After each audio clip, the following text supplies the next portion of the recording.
Good afternoon, friends. Today we will going to discuss about the random variable in the subpart of the random process in the unit number 3rd. Now in my previous video we will learn about the probability, the type of the probability, what is the sample space, which is called as the random variable. Then we have seen in my previous video there is a different characteristics of the probability, then relation between conditional probability, marginal probability, then individual probability. That part we have seen in my previous video. Now this video we will continue the random process, and today we will learn about the topic random variable. What is mean by the random variable? Basically, random variable means the output of the system we cannot be predicted in future. So we denote that the random variable as x of s, having the sample space is a yes, or just we have considered the x. So x is the function of the random variable. So random variable may be discrete or continuous. It may be a random variable, it may be the discrete, it may be the continuous fashion. So consider the random variable x and the probability of an event x. Basically the probability of an event x of the random variable x, and the event x should be greater than or equal to x, and we denote this probability is denoted by p. X, capital X, should be less than or equal to x. Means this is the random variable and this is the random variable of an probability x. To simplify our notations, we can write now the capital F of x, which is generally denoted by the cumulative distribution function, that is the CDF, or we simply it is called as the distribution function. That's why fx of x, which is equal to the probability of x, should be less than or equal to x. So this function fx of x is called as the cumulative distribution function CDF, or simply the distribution function of the random variable x. So this distribution function means capital S fx of x is a continuous distribution function or cumulative distribution function having the following properties. Its cumulative distribution function fx of x should be greater than or equal to 0, and it is less than or equal to 1. Means it is the bounded between the 0 to 1. So next property about that, there are the two events of the random variable fx, means x1 is the one event and x2 is the another event. So the next property is that the CDF of fx of x1 should be less than or equal to fx of x2. When x is the one event of the random variable having the subpart of an event x1 and x2, and x1 should be less than x2. This is the second property. So this diagram is indicated by the sample space. Suppose there are the two space should be available for the random variable, that is it will be varying from plus infinity to the minus infinity. So the sample space should be varying from s1, s2, s3, s4 up to the s of k, and its probability should be changes from 0 to 1. Means this probability should be given by 0 to 1, and there may be more than one random variable associated with the same random experiment. Means it's a random experiment, there is a cumulative distribution function, the x is the random experiment, and there are n number of the experiments should be represented by small x1, x2, x3 in this way. So its value should be minimum 0 and maximum is 1.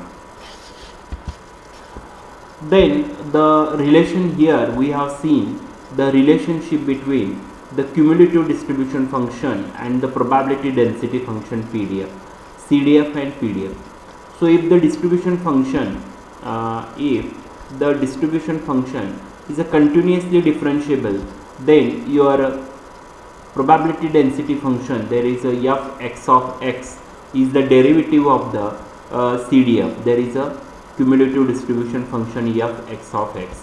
Means this will be written on the mathematically fx of x, which is equal to d by dx into is the function of f(x) of x. So this small f(x) of x is called as the probability density function of the random variable x. So probability of an event, the capital F should be greater than x1 but less than x2. So here the probability p of x is greater than x1 but less than or equal to x2. Then we have written here there is p of main variable x is a less than or equal to x2, means x2 is the greater. That's why his probability should be larger. Therefore p of x is a less than or equal to x2 minus p of x should be less than or equal to x1. Therefore f of x2 minus f of x1. So its integration should be varying from x1 to x2. Therefore x1 is the minus infinity. Then this equation will be written as f(x) of x, which is equal to integration of minus infinity to the x f(x) of eta of d eta. Means this will be represented by your probability density function. This probability density function is integration of the cumulative distribution function. So the probability density function must always be the non-negative function, and with the total area of that is the 1. So it will be, this is here we have cleared the relation. Means if your CDF is the derivative of the PDF and PDF is the integration of the CDF. This is the relationship between cumulative distribution function and the probability density function. The next distribution is the uniform distribution. Means in case of the uniform distribution, its cumulative distribution function should be written as f(x) of x, which is equal to this area. This is the bounded area. So in case of the bounded area, the value of x should be less than or equal to a, Sin 1 minus b minus a means your value of the x in between the a to the b, this area. Means your x is the greater than or equal to a and your value of the x is in between the a to the b. Therefore this value is 1 upon b minus a. And if value is x is a greater than 0, then the value of the x is always greater than b. And this is the relationship between the cumulative distribution function of the uniform distribution function of the random variable. So we move towards the probability density function. In case of the probability density function, your variable f(x) of x, which is equal to with the reference to this diagram, here is the constant a to the b. Its amplitude should be constant as well as its frequency is also constant, 1 upon b minus a. But here starting from a to the b, it is the linear variable. It is the slowly changes from a to the b, and at a point b where its amplitude is the unique, which is equal to 1. That's why the f(x) of x, which is equal to 0, if x is a less than or equal to a, means the value of the x should be less than a, there is a 0 amplitude or a 0 frequency. Once the it will be crosses the value of the a is a greater than, value of the x should be greater than a, then your frequency goes on the increases gradually, and till at the end of the b where your frequency should be constant, so that f(x) of x, which is equal to 0, where x is a less than or equal to a. Then here x minus a, here is the x minus a upon b minus a.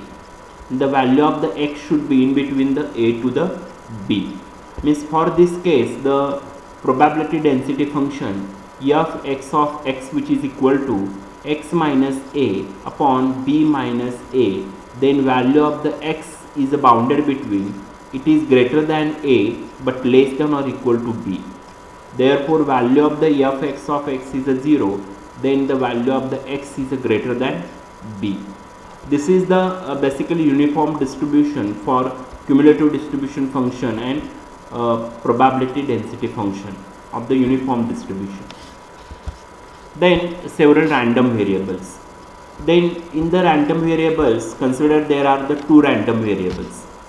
Means there are the two experiments basically. Then consider the two random variable x and y, and we can define the joint distribution function, joint cumulative distribution function, as well as the probability density function. Then we can define the joint distribution function. There is a f(x) of y of xy as the probability of that random variable x, this capital X, is less than or equal to specified value of the x, and that the random variable y should be less than or equal to the specified value of the y. Then how to write now is the joint probability distribution function. Joint probability distribution function f(x) of y, which is equal to xy, which is equal to probability of x is a less than or equal to x and y is a less than or equal to y. Suppose a joint distribution function f(x) of y is xy is a continuous everywhere, and that is the partial derivative. That's why the cumulative distribution function of x and y random variable, that is f of xy, x of y, which is equal to dabba square f of xy and the dabba x upon dabba y. So this equation will be exist in the continuous everywhere, and we call the function f of xy the joint probability density function of the random variable x and y.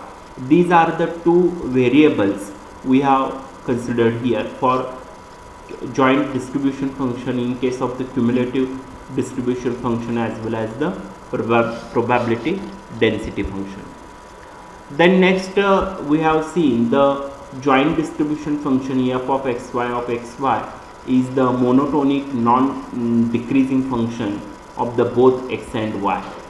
So what we do here, the integration of the minus infinity to the plus infinity, and here is the integration of minus infinity to plus infinity, that all the value should be equal to 1, and so that we have find out the marginal density f of xy. Then f of x, which is equal to minus infinity to the plus infinity and minus infinity to the x, that will be related for CDF. f of xy is the function of the eta n, d of eta into d of n.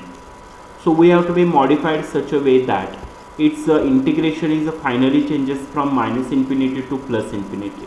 So this equation is written in the form of the cumulative distribution function. Then f(x) of x, which is equal to integration of minus infinity to plus infinity of f of xy, x of eta into dn. So suppose that there are the two random experiment. There is a f of xy, x and y are the two continuous random variable, in which the joint probability density function f of xy, then we have find out the conditional probability density function of the y given data x, which is equal to x. Therefore we have written in the form of the conditional probability, joint probability and marginal probability.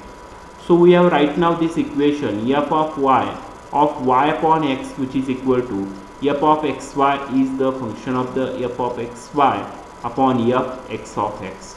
Means we represented the equation of the distribution function is in the form of the conditional probability.